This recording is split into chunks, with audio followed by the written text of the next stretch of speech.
Apple is temporarily allowed to sell the Apple Watch. Apple is in trouble. It will stop selling. Interdit la vente et l'importation. To ban Apple Watch sales by the deadline yesterday.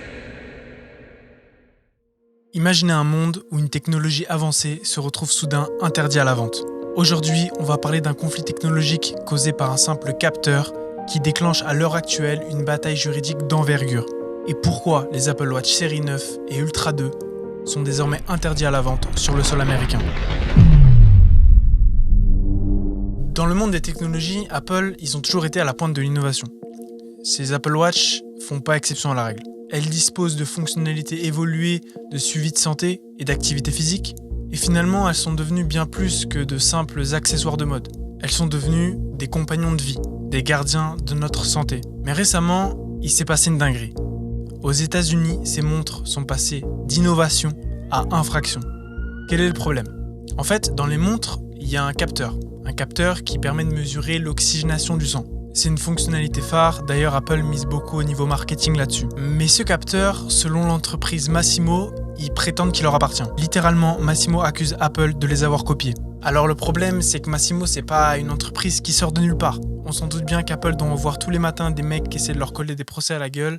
Mais là, c'est bien une entreprise reconnue. Ça va même encore plus loin, l'entreprise, elle s'occupe carrément de fournir des équipements aux hôpitaux du monde entier. Concrètement, ça fait 3 ans que Masimo, ils accusent Apple d'avoir violé 2 de leurs brevets qui ont été déposés bien avant le lancement des montres d'Apple.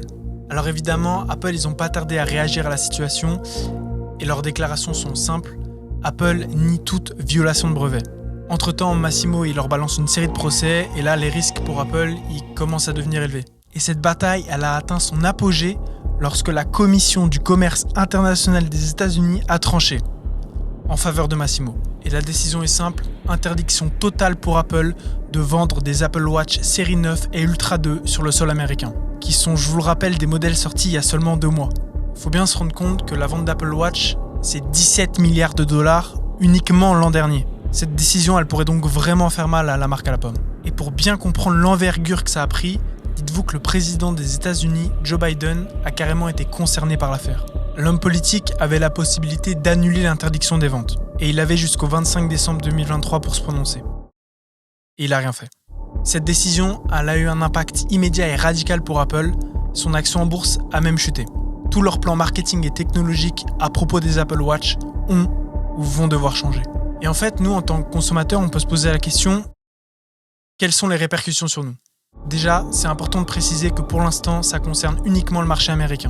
Après, on se doute bien qu'on est mal parti pour se faire épargner sur le long terme. Et aux États-Unis, c'est déjà effectif. Interdiction de distribuer pour Apple des Apple Watch série 9 et Ultra 2 au magasin. Et sur leur site internet, Apple les affiche comme actuellement indisponibles. Les derniers stocks risquent de s'écouler très vite. Du coup, le seul moyen de s'en procurer, c'est via le marché de l'occasion. Mais là aussi, ça risque de devenir compliqué. En fait, les réparations et les services après-vente des montres deviennent un vrai casse-tête. Apple a déjà dû ajuster sa politique et limite déjà les réparations pour les modèles concernés. Le truc, c'est que ça peut pas rester comme ça. La marque à la pomme pense déjà à fournir une mise à jour au modèle concerné pour essayer de passer entre les mailles du filet du brevet de Masimo, mais c'est pas évident. Parce qu'en fait, le problème, il vient du hardware, de la montre elle-même. Masimo a d'ailleurs exprimé à ce sujet que c'était du travail inutile pour Apple, tout simplement. Du coup, face à cette situation, ils ont 3 options.